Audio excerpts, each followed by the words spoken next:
거룩하신 하나님 아버지 사모합니다. 이곳에 오셔서 우리 예배를 만나주시고 우리를 만져주시고 영광으로 아름다우심으로 이곳을 가득히 채워주옵소서. 이 한 시간이 천국에서의 시간처럼 주의 은혜와 사랑을 만끽하는 시간 되게 하시고 주의 아름다우심을 깊이 경험하는 시간 되게 하시고 주를 만남으로 말미암아 우리의 모든 문제들이 질병들이 해결받는 귀한 시간 되길 원하옵고 예수님 이름으로 기도드리옵나이다. 아멘. 오늘 본문에 보면 예수님까지 5명의 사람이 등장을 하고 있습니다. 근데 각각 다름이 있어요. 우리 사람들은요, 각각 다 다르게 보는 경향이 있습니다. 여러분이 어떤 사물을 보고 상황을 볼 때 똑같이 보는 게 아니에요. 똑같은 상황을 봐더라도 다르게 봅니다. 이것을 여러분 이해할 필요가 있어요. 그리고 다르게 느낍니다. 똑같이 느끼는 게 아니에요. 다르게 느끼고 다르게 생각하는 우리의 경향이 있어요. 그 다름을 우리가 이해하지 못하기 때문에 오해가 생기고 다툼이 생기는 것가 굉장히 많습니다. 여러분, 사람 사이의 분쟁, 물론 미숙함과 악한 것들도 있습니다. 당연히. 그렇지만은 사람 사이의 관계, 특별히 남녀 관계, 남편과 아내 관계에 있어서는 다름을 이해하지 못하기 때문에 문제가 생긴 것가 굉장히 많습니다. 사실 우리가 미숙한 거죠. 내가 굉장히 좁은 걸, 내가 알고 있는 게 굉장히 좁은데 이게 전부라고 생각하기 때문에, 내가 맞다고 생각하기 때문에 내가 맞으면 상대방 틀린 거잖아요. 다르게 지금 얘기하고 있으니까. 그래서 문제가 되는 거죠. 우리는 왜 이렇게 다른가? 여러분 그런 말씀 드렸잖아요. 세상에 지금까지 역사상 존재했던 모든 사람, 똑같은 사람이 한 사람도 없다. 다 다르다. 다 독특하다. 이렇게 얘기를 하죠. 왜 하나님 우리를 이렇게 다르게 만드셨을까? 이게 하나님의 작품이잖아요. 왜 우리를 이렇게 다르게 만드셨을까? 그랬을 때 여러분, 우리는 우리 각자만의 독특한 빛깔이 있어요. 독특한 아름다움이 있어요. 그래서 주님이 내 안에 도셔서 이 주님의 아름다우심을 나의 빛깔에 담아서 드러내는 거예요. 그러니까 나를 통해서 드러나는 예수님이 다 비슷한 것 같지만 그 살짝 다른 미묘한 그런 아름다우심이 다 다른 거죠. 마치 여러분 수많은 꽃들이 있잖아요. 세상에 보면 굉장히 많은 꽃들이 있습니다. 근데 꽃들이 다 달라요. 향기도 다르고 모양도 다릅니다. 각각의 독특한 아름다움이 있듯이 우리에게도요, 우리만의 아름다움이 있어요. 그 아름다움이 똑같은 모양으로 단일성이 아니라 획일화시키는 게 아니에요. 기독교도 잘못하면 획일화시키는 수가 있어요. 공산주의는 획일화시켜버리잖아요. 하나를 만들어버려. 생각하는 것이나 행동하는 것 똑같이 다 만들면 이걸 단일성이라고 그래요. 획일화. 이것은 민주주의가 아니죠. 하나님이 원하는 게 아니에요. 기독교는 뭐냐면 이렇게 다른 우리가 그걸 조화를 이루는 통일성. 그 다름을 인정하면서 그 다름이 각각의 독특한 아름다움을 잘 발휘하면서 이게 뭔가 통일된 조화를 이루는 그것을 하나님이 원하시고, 그럴 때 교회는 가장 아름다운 거예요. 예를 들면 지금만 봐도 뭐 음악가도 있고 미술가도 있고 아니면 뭐 식당을 해서 음식을 맛있게 만드는 사람도 있고 아니면 물건을 만드는 사람도 있고 또 전기를 만드는 사람, 만약에 우리가 똑같은 일만 다 한다고 생각해 보세요. 그럼 어떻게 되겠어요? 다 차만 만든다. 그러면 어떻게 되겠습니까? 옷은 누가 만들어요? 또 맛있는 음식은 누가 만들어줘요? 우리의 기분을 막 이렇게 평온하게 해주기도 하고 기쁘게 해주는 그런 음악은 또 누가 할 거예요? 그러니까 다른 사람들이 있기 때문에 세상은 참 이게 풍성하고 아름다운 거죠. 그래서 오늘 우리는 이 4명의 예수님을 빼고 나머지 이 4명의 인물들을 간단하지만 이렇게 살펴보면서 그 다름의 아름다움, 그러면서도 그 다름에서 분명히 보완해야 될 부분들이 있다는 거죠. 그걸 우리가 살펴보고 나는 어떤 사람인가, 그리고 내가 또 보완해야 될 부분이 뭔가를 이렇게 또 해서 정말 하나님 앞에서 아름다운 그런 사람으로 세워주는 그런 시간이 됐으면 좋겠어요. 첫째는 외향적이면서 행동하는 사람 마르다가 나옵니다. 자, 12장 2절에 보면 거기서 예수를 위하여 잔치할 때 마르다는 일을 하고 나사로는 예수와 함께 앉은 자 중에 있더라. 그리고 마리아는 또 예수님 또한테 가서 향유를 붓는 그런 내용이 나오죠. 그러니까 마르다는요, 외향적이면서 적극적으로 행동하는 사람이면서 부지런한 사람이에요. 지금도 예수님이 오셨는데 마르다는 막 예수님을 위한 그런 음식을 지금 열심히 준비하고 있는 거죠. 또 마르다는요, 11장에 우리가 본 것처럼 자기 오라비 나사로가 죽었을 때 예수님이 오신다는 소식을 듣자마자 어떻게 했어요?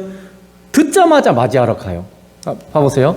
자, 11장 20절에 보면 마르다는 예수께서 오신다는 말을 듣고 곧 나가 맞이하되 마리아는 집에 앉았더라. 완전히 다르잖아요. 똑같이 소식을 딱 들었어요. 근데 마르다는 듣자마자 확 뛰어나가지고 예수를 맞이하러 가고, 마리아는 그런데 가만히 있어요, 집에. 그게 굉장히 다르죠. 똑같은 상황을 맞이했는데 이렇게 이 자매가 이렇게 다를 수가 없어요. 그리고 마르다는요, 대접하기를 또 굉장히 좋아하는 사람이었어요. 자, 누가복음 10장 38절에 보면 그들이 길 갈 때 예수께서 한 마을에 들어가심에 마르다라 이름하는 한 여자가 자기 집으로 영접하더라.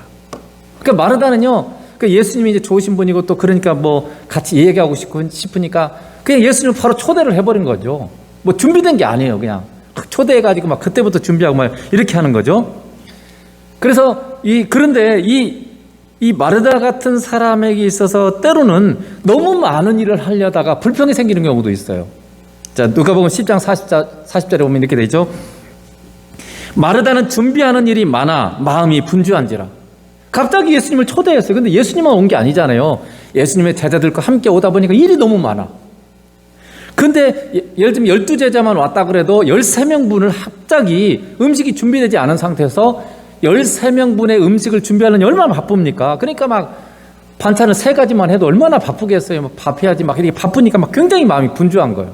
이거 해야지 저거 해야지 막 이렇게 마음이 굉장히 혼란스러운 거죠. 그래서 예수님께 와가지고 얘기하는 거죠. 주여, 내 동생이 나 혼자 일하게 두는 것을 생각하지 아니하시나이까. 그를 명하사 나를 도와주라소. 근데 마르다는 열심히 하고 있는데 마리아는 자기 언니를 도와주는 게 아니고 예수님 옆에서 그냥 예수님 말씀만 듣고 있어요. 그러니까 밉상이죠. 어떻게 보면. 야, 이렇게 바쁜데 좀 도와주고 나중에 말씀 읽고 이렇게 기도하고 하면 되지. 왜 이런 시간에 또 이렇게 그렇게 하고 있느냐. 그런 생각을 하기 쉬운 거죠. 마리아 같은 사람은요, 대접을 참 좋아해요. 그리고 봉사하기도 좋아해요. 무엇을 하든지 적극적인 사람이에요. 그래서 이런 사람이 있으면요, 무슨 일이든지 잘 됩니다. 막 착착착 뭐가 진행돼요. 그리고 쉽게 돼요. 무슨 일이든지 앞장서서 일하는 사람이기 때문에 모범이 되기도 하고 리더적인 기질도 있어요. 뭔가 막 행동하고 막 이런 사람이에요. 그럼에도 불구하고 이런 성격의 사람은 잘못하면 일 중심으로 가기 쉬워요. 일 중심으로 갔다가 마음의 평강을 잃고 심지어는 다른 사람을 비난하거나 정죄하는 그런 죄에 빠지기도 합니다.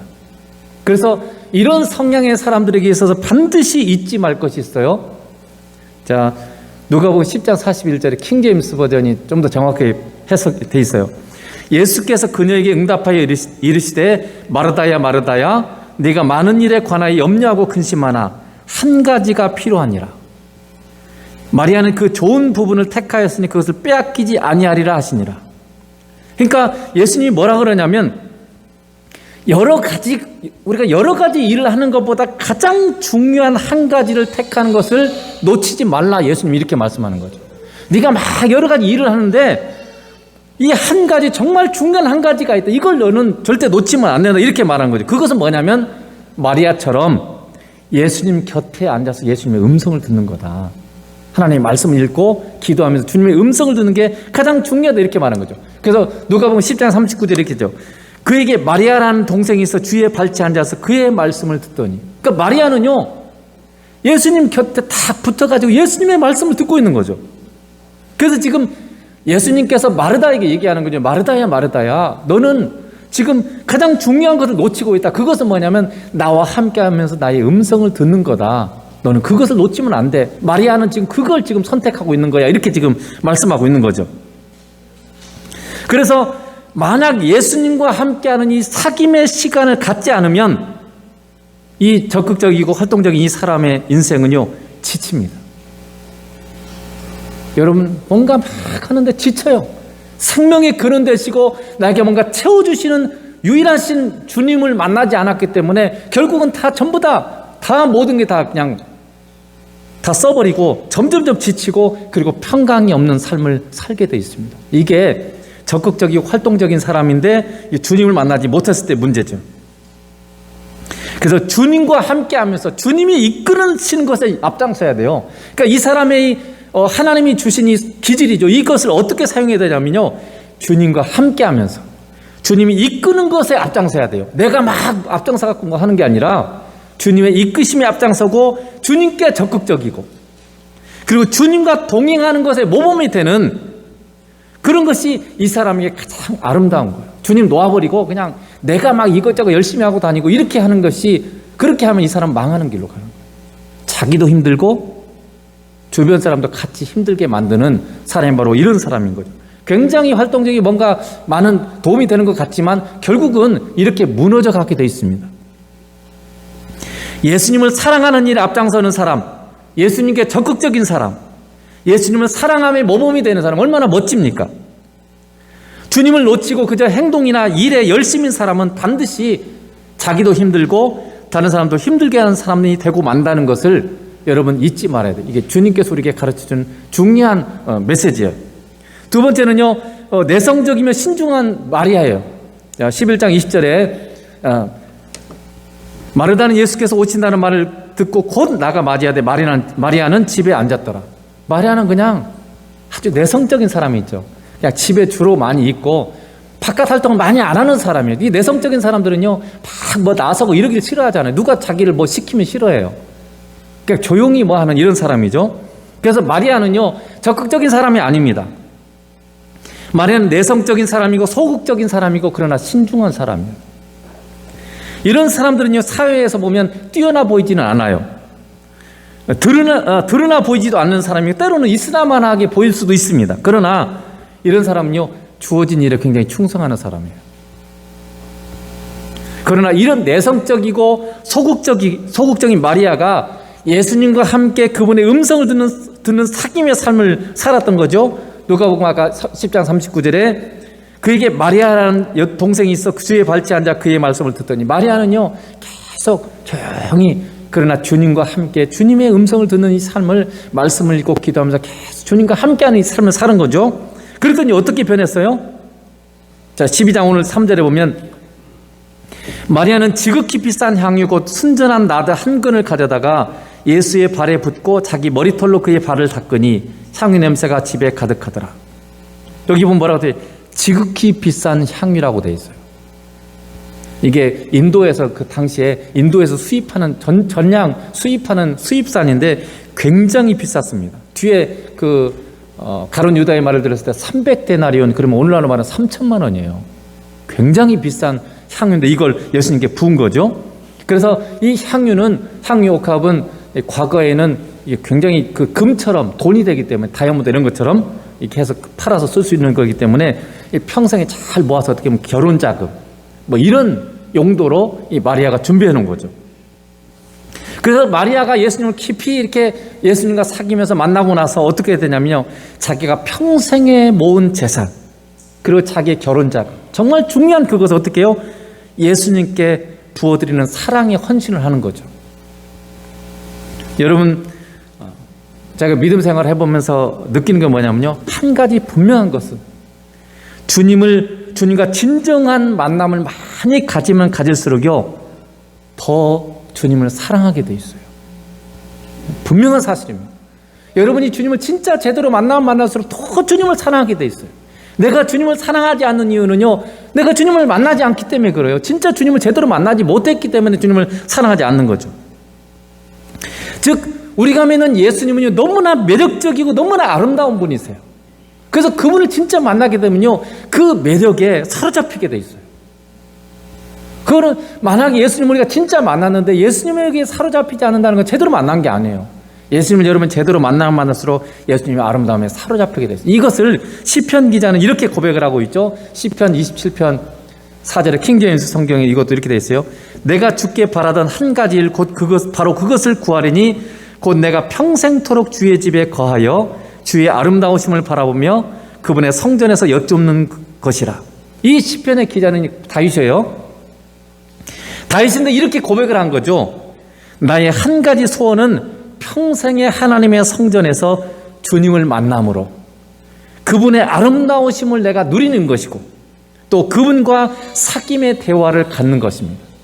그러니까 다윗의 한 가지 소원은요, 예수님을 계속 바라보면서 그분이 얼마나 아름다우신지를 내가 누리고 그분과 계속 대화하고 사귀는 이 삶을 사는 것이 내 평생의 한 가지 소원입니다. 이렇게 고백을 하고 있는 거죠. 그에 반해서 바울은 빌립보서에 이렇게 얘기를 하고 있어요. 빌립보서 3장 8절에 보면 또한 모든 것을 해로 여김은 내 주 그리스도 예수를 아는 지식이 가장 고상하기 때문이라 내가 그를 위하여 모든 것을 잃어버리고 배설물로 여김은 그리스도를 얻고. 이게 무슨 말이냐면 바울은 이렇게 말한 거죠. 주님을 만남으로 말미암아 그분을 알아가는 것이 너무나 고귀해서 세상 모든 것은 마치 해로운 것처럼 여겨지고 그분을 더 만나기 위해서라면 나는 모든 것을 잃어버리고 배설물처럼 여길 것입니다. 이런 뜻이에요. 내가 주님을 더 만날 수 있다면 그분과 만남이 너무나 값지고 귀하고 너무나 아름다운 것이기 때문에 그분을 만나고 나니까 세상 모든 것이 너무나 값어치가 없어요. 그리고 그분과 조금이라도 더 시간을 내가 내고 그분과 조금이라도 사귈 수 있다면 나는 내가 가진 모든 것을 나는 버릴 수도 있고 배설물처럼 여길 수도 있습니다. 라고 지금 바울이 얘기하고 있는 겁니다. 여러분에게도 만약 단 한 가지의 소원만 가질 수 있다면 다윗처럼 예수님과 평생 함께하면서 그분의 아름다우심을 누리고 그분과 사귀는 것이라고 이런 말할 수 있겠습니까? 사실은 우리가 막 많은 일을 하고 뭐 이런 게 목적이 아니고 사실은 하나님이 영원한 목적은 뭐냐? 주님과의 우리와의 만남과 사귐이라고 그랬죠. 사랑의 만남, 사랑의 사귐. 그래서 정말 주님의 이 아름다우심을 여러분이 발견하게 되면 다른 게 필요 없어요. 우리의 삶의 모든 동행, 말씀과 기도와 이 모든 것들은요, 하나님의 아름다우심을 내가 경험하는 시간인 거죠. 그 아름다우심, 우리의 삶의 모든 삶 속에서 그분의 아름다우심을 경험하게 되고, 그리고 그분과 함께하는 이 사귀면서 함께 대화하고 이것이 내 평생의 소원을 가질 수 있는 그런 역사가 일어나는 거죠. 아니면 바울처럼 예수님을 만나고 알아가는 것이 너무나 멋지기 때문에 세상 모든 것이 다 쓸모없어 보이고, 그래서 여러분 예수님을 깊이 만나면요, 세상 것은 그냥 놓아지는 거예요. 놓아라 그래서 놓는 게 아니고 놓아지는 거예요. 왜냐하면 값어치를 잃어버리는 거예요. 주님이 가장 고귀한다는 말은요, 가장 값어치 있고 가장 귀하다는 뜻이에요. 마치 여러분 이 불이 이렇게 지금 환하게 비춰주고 있지만 태양이 딱 내리쬐면요, 이 빛들이 다 의미가 없어요. 아무 의미가 없잖아요. 불 꺼야 돼요. 이 불 켜나 안 켜나 똑같아요. 여러분 낮에 자동차 타고 가면서 불 켜보세요. 켜나 안 켜나 똑같아요. 아무 의미가 없어요. 그러니까 우리가 예수님을 만나고 나면, 진짜 그분의 아름다움을 만나고 나면요, 내가 세상에서 그토록 귀하게 여기고 그렇게 내가 추구하고 그렇게 갖고 싶고 했던 모든 것들이 아무런 값어치가 없어요. 값어치를 잃어버려요. 마치 배설물처럼 그렇게 여겨진다는 거죠. 그래서 그 예수님을 조금이라도 더 내가 만나고 그럴 수 있다면 나는 모든 것을, 내가 가진 모든 것을 버릴 수 있습니다. 이게 지금 바울의 고백인 거죠. 이것이 진짜 예수님을 진실로 풍성히 그리고 깊이 만났던 자들의 지금 삶의 고백인 거죠. 마리아는 그 놀라우신 주님을 만났기 때문에 그분에게 자기의 전 가진 것을 드리는데 조금도 아깝지 않았어요. 그리고 그냥 몇 초 만에 다 부어드려버린 거잖아요. 그분을 사랑하는 길이라면 평생에 모은 재산을 드리는 것에도 조금도 지체하지 않았습니다. 여러분, 그래서 예수님을 제대로 만나고 사는 자들은요, 진정 자원함으로 보물을 땅에 쌓아두는 게 아니라 하늘에 쌓는 거예요. 예수님은 이 여인의 이 사랑의 헌신을 기뻐해서 다른 복음서에서 이렇게 말을 하죠. 마가복음 14장 9절에 내가 진실로 진실로 너희에게 이르노니 온 천하에 어디서든지 복음이 전파되는 곳에는 이 여자가 행한 일도 말하여 그를 기억하라. 이렇게 예수님이 명령하셨어요. 이 여인의 헌신을, 이 사랑의 헌신을 다 얘기해라 이 말이죠. 여러분은 주님을 만나면서 여러분의 인생과 목숨과 모든 것을 그분에게 어느 정도까지 맡길 수 있게 되었습니까? 여러분 어느 정도 주님께 여러분 인생을 드리고 있습니까? 내가 가진 뭐 재물이든 뭐든 어느 정도까지 여러분 주님께 맡길 수 있어요? 여러분 생명 드릴 수 있어요, 주님께? 내 생명은 주님 겁니다. 내 인생 주님 겁니다. 내가 가진 모든 재산과 재물은 다 주님 겁니다. 주님의 힘으로 내가 얻었습니다.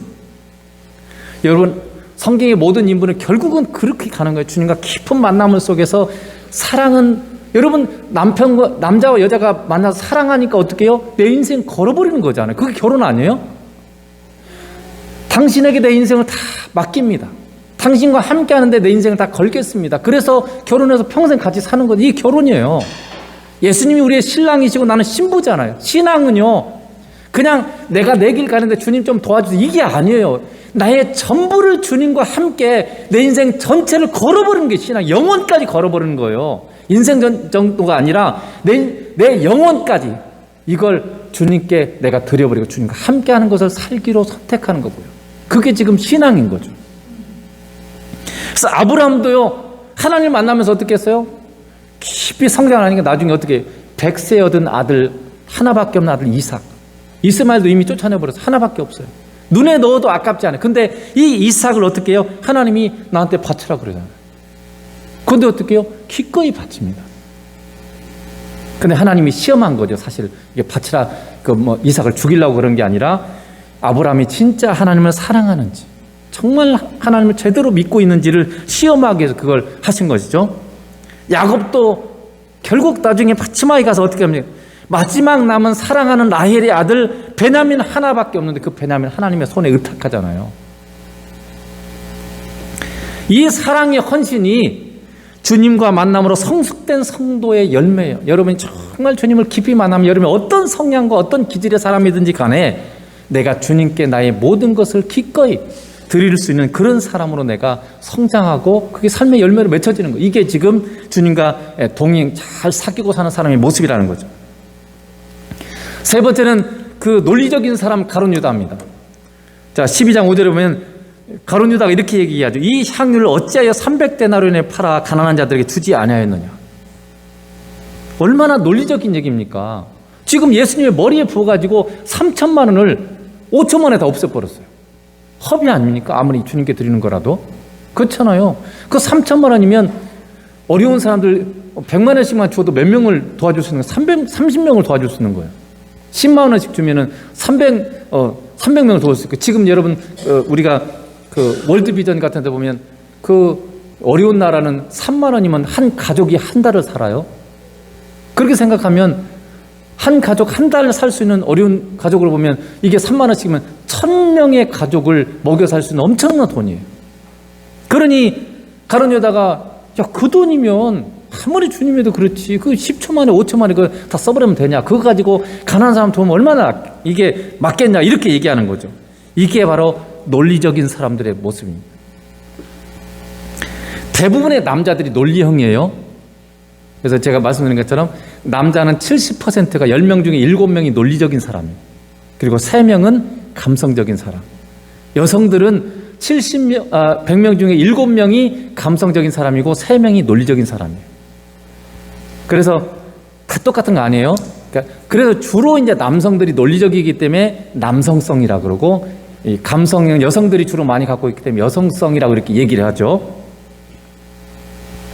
그래서 이 논리적인 사람들은요, 체계적이고 일중심적이고 논리적으로 판단해. 뭐든지 지식을 가지고 논리적으로 판단해. 이게 맞냐 틀리냐 이렇게 결정을 해요. 이게 논리적인 사람들이에요. 그래서 이런 사람들은요, 일을 잘해요. 어떤 일을 만들어가고 이렇게 해서 일을 진행하고 이런 능력이 있어요. 그러나 감성적인 사람은요, 감정으로 판단해요. 이게 내가 좋다고 느끼는지 이 느낌으로 판단한다는 거죠. 그리고 이 감성적인 사람은 사람과의 관계를 굉장히 중요하게 여겨요. 그래서 일이 잘 진행되냐 안 되냐는 그렇게 큰 관심이 없어요. 이 감성적인 사람들은요. 누구와 같이 이 일을 할 것인가, 이게 중요해요, 이 사람들에게. 그래서 정말 맞는 사람들과 같이 할 수만 있다면 어떤 일을 해도 재밌는 사람들이에요. 이 감성적인 사람들은요. 그래서 이 두 성향은 서로 다른 것 같지만 이 다름을 서로 인정하고 협동할 때 가장 좋은 결과를 낳습니다. 근데 다르기 때문에 미숙한 우리는 서로 싸우죠.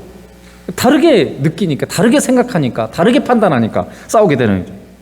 그러니까 지금 가룟 유다는 마리아의 마음의 중심에 정말 마리아가 하나님을, 주님을 정말 사랑하는 마음으로 이걸 드리는, 그걸 모르는 거예요. 그냥 단순히 가룟 유다는 논리적으로만 따지는 거죠. 이게 이 3천만 원을 어떻게 그렇게 허비하는 거냐, 이걸 정말 가난한 사람에게 도와주면 얼마나 좋겠냐, 이렇게 지금 얘기하는 거죠. 그래서 여러분, 그 부부간에 많이 싸우는 게 그거 많아요. 남자들은 논리적입니다.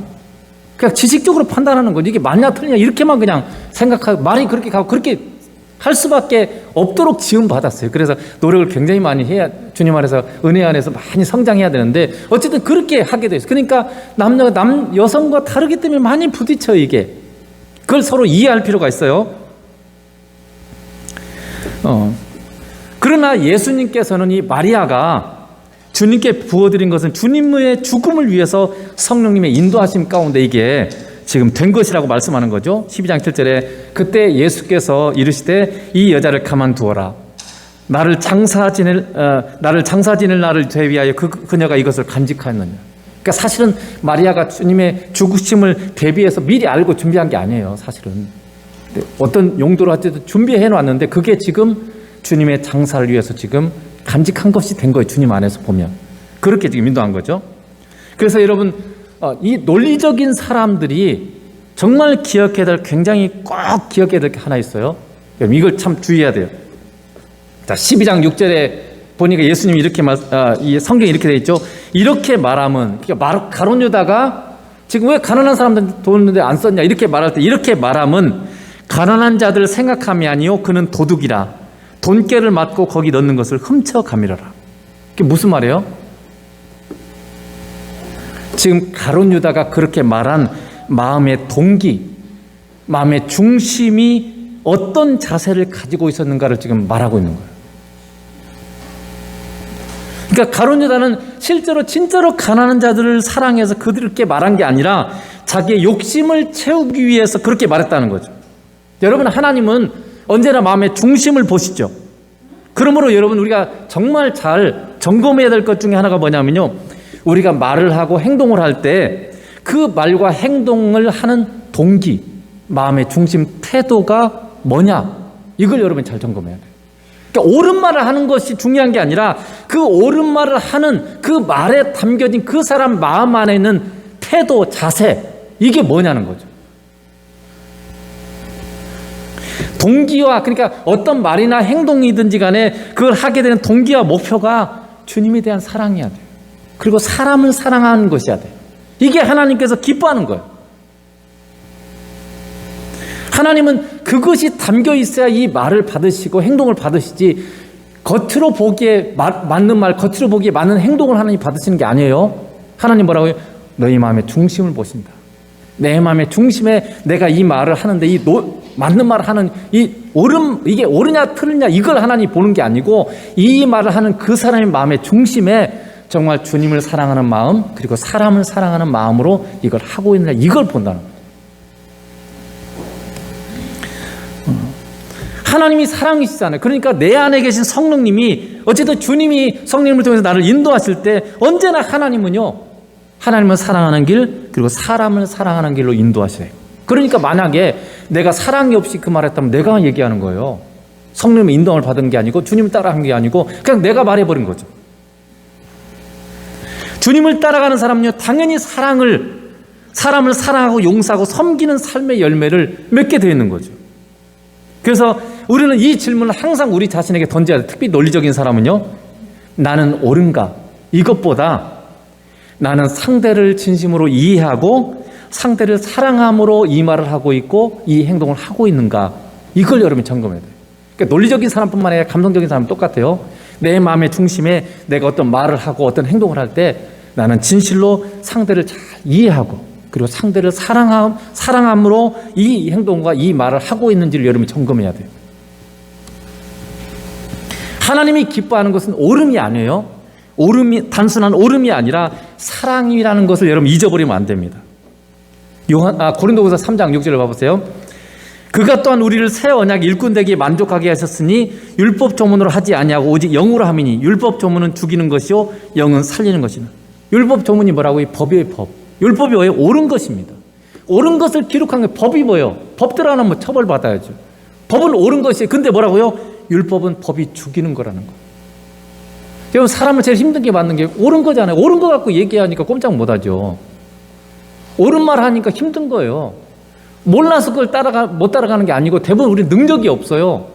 하나님이 만약에 하늘에서 너희 하늘 올라와 이랬으면 우리가 한 사람도 구원 못 받아요.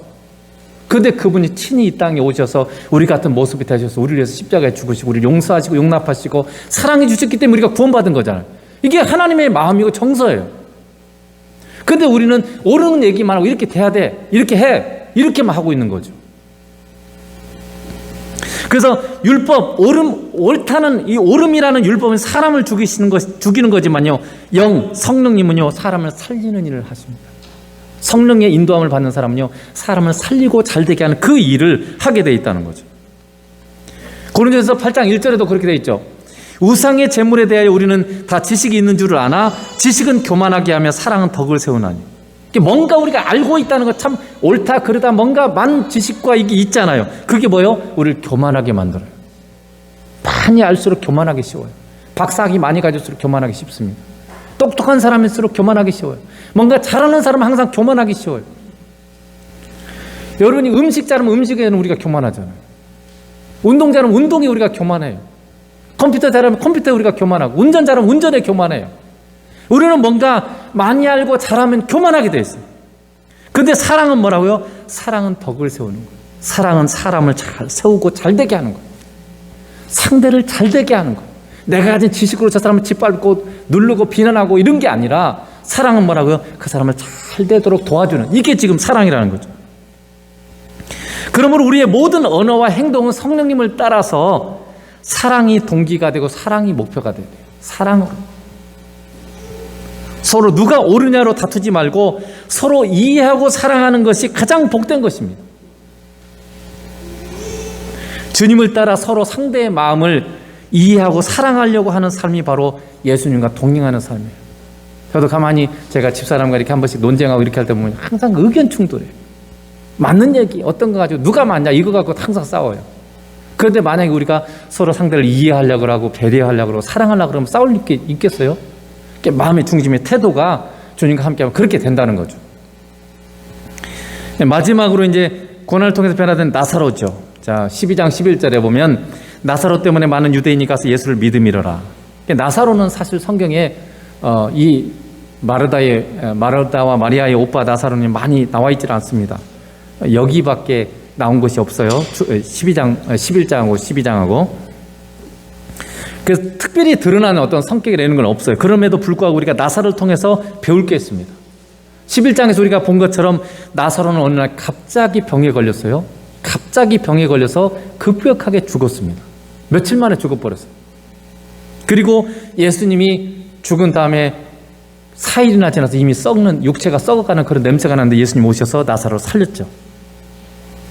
그리고 그런 죽었다 살아난 나사로 때문에 많은 사람들이 예수님을 지금 믿었다고 얘기하고 있어요. 즉, 이 나사로는요, 큰 고난을 통해서 변화된 성도를 말하는 거예요. 고난을 통과한 다음에 예수님을 삶으로 전하는 성도. 이게 지금 나사로인 거죠. 그러니까 나사로는 주님을 위해서 큰 은혜를 입은 사람이잖아요. 주님을 깊이 만난 사람이잖아요. 그러니까 사람들이 나사로를 보러 온 거예요. 어떻게 네가 예수님 만났냐? 어떻게 그런 놀라운 일을 네가 경험했냐? 그럴 때 이제 나사로가 자기가 그가 겪었던 질병, 죽음, 그리고 예수님에 의해서 자기가 살아난 그 사건들을 다 사람들한테 간증하는 거죠. 그리고 그 간증을 듣고 많은 사람들이 예수님을 믿게 되는 거예요. 여러분, 성도는 고난을 통해서 예수님을 깊이 만나는 거예요. 그리고 주님과의 만남을 통해서 성숙하게 되고 그의 삶은 예수님이 하나님이시고 생명이시고 사랑이심을 증거하는 삶이 되는 거예요. 믿음의 사람에게 있어서 인생의 고난은요, 예수님을 진심으로 만나는 기회가 되는 거죠. 그리고 그로 인해서 큰 성장을 이루게 되는 게 믿음의 사람들의 고백이고 간증이에요. 정말 제가 많은 사람들의 간증과 이 믿음의 위대한 사람들 들었을 때요, 전부 다 너무너무 고통스러운 시간들을 보냈어요.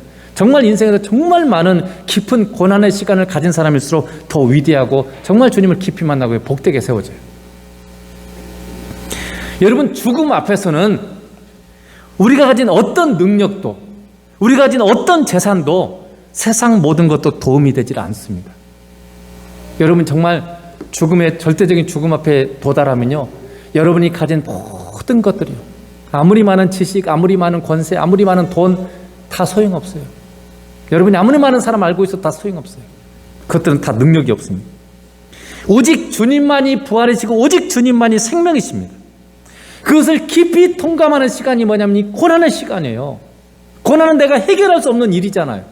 그러니까 그 시간을 통해서 정말 내가 얼마나 연약한 존재인지, 우리가 얼마나 무능한 존재인지를 깊이 깨닫고 경험하는 시간이에요. 그래서 예수님만이 사는 길이고 예수님이 아니면 안 된다는 걸 깊이 경험하는 시간이기 때문에 이게 굉장히 우리가 낮아지고 겸손해지는 시간이에요. 여러분도 여러분이 가진 어떤 것도 능력이 없고 도움이 되지 않는다는 것을 경험한 적이 있습니까? 삶에서 너무 어려운 일들을 내가 겪으면서 겪게 되다 보니까 내가 가진 모든 것들, 내가 알고 있는 모든 것들, 내가 가진 또 아는 사람들이 전부 다 도움이 안 돼. 물론 이제 믿음의 사람들은 기도로 도움이 되지만은, 그러나 직접적으로 뭔가 내게 이것을 해결할 수 있는 능력이 있는 게 아니에요. 아무도 도움이 되지 않습니다. 고난을 깊이 통과한 사람은요, 세상 모든 것이 아무 능력도 가치도 없다는 것을 철저하게 깨우치고, 그래서 오직 주님만이 의지가 되고 주님만이 생명이 되고 주님만이 소망이 되는 것을 경험하게 되는 거예요. 고난을 통해서. 그래서 고난을 통해서 주님을 깊이 만난 사람은요, 주님만을 추구하는 인생으로 바뀌게 되는 거죠. 그래서 삶이 주님을 드러내는 자로 바뀌어지는 거예요. 예수님과 함께하는 자의 거룩한 삶, 그리고 예수님과 함께하는 천국의 삶을 드러내는 자가 이 고난을 통해서 깊이 주님을 만나는 사람들의 모습인 거죠. 그러므로 여러분 진짜 좋은 믿음의 사람인지를 물어보려면요, 이렇게 질문을 던지면 돼요. 여러분을 만나는 사람들이 여러분을 보고 예수님이 생명이시고 예수님이 사랑임을 볼 수 있습니까? 여러분의 삶을 통해서 증거하고 있습니까? 아, 너를 보니까 예수님을 정말 믿을 수 있는 분이구나. 너를 보니까 정말 예수님은 너무 사랑이 풍성하신 분이구나. 이걸 나의 삶을 통해서 사람들이 봐야 되는 거죠. 내 직장에서 내가 언어로도 물론 당연히 전해야 되지만 우리의 삶 자체, 특별히 여러분 가족들, 자녀들, 왜 자녀들이 예수 안 믿는지 아세요? 내가 나를 통해서 진정한 예수가 제대로 드러나지 않기 때문에 그래요. 내 남편이나 아내도 마찬가지. 우리 가족 중에 제대로 안 믿는 경우는 대부분 내가 진짜 예수님과 함께하는 삶, 이 복된 삶을 제대로 드러내지 못하기 때문에 예수 믿든 안 믿든 똑같네. 별 차이가 없잖아요. 그러니까 그런 예수 같으면 믿을 필요가 없잖아요. 그런 경우가 많아요, 사실은. 물론 이제 사단의 영향과 제 영향이 크겠지만 우리 편에서 보면 우리가 정말로 예수님과 함께하는 예수님만이 생명이고 예수님만이 사랑이라는 것을 우리의 삶으로 드러내줘야 되는 거죠. 그리고 예수님과 함께하는 삶이 가장 행복하고 멋지다는 것을 여러분을 보는 사람들이 알까요?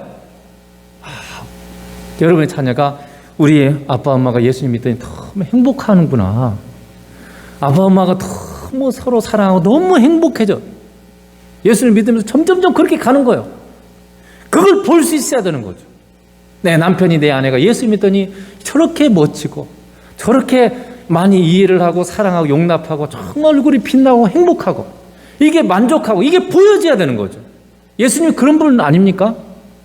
천국이 예수님과 함께 동행하면 천국이 내 삶 가운데 이루어지는 거예요. 그러니까 당연히 예수님을 여러분이 제대로 만나면요, 내 삶에 기쁘고 감사해요. 은혜가 흘러넘쳐요. 그러니까 여러분의 가족과 이웃들이 그런 여러분을 보면, 야, 저 사람 전에는 나나 비슷하게 맨날 불평하고 못 살겠다고 그러던 사람인데 어떻게 저렇게 변했지? 그 예수 믿더니 저렇게 됐네? 나도 예수 믿으면 그렇게 될까? 이런 어떤 의문을 가지고 자기도 예수 믿고자 하는 그런 마음이 생기는 거잖아요. 그래서 주님은 고난을 통해서 우리가 주님을 그렇게 만나게 만들고, 그래서 그런 자로 나를 주님이 성장시키기 위해서 우리에게 고난을 허락하시는 거죠. 성도는요, 삶을 통해서 그걸 증거해야 돼요. 예수님이 복음이라는 것을, 예수님이 천국이라는 것을, 예수님과 함께하는 삶이 세상에서 가장 멋지고 아름다운 것이라는 것을 여러분의 삶을 통해서 여러분의 가족, 자녀, 남편, 이웃들에게 그렇게 증거하는 자로 살아가시기를 주님으로 축복합니다. 기도하겠습니다.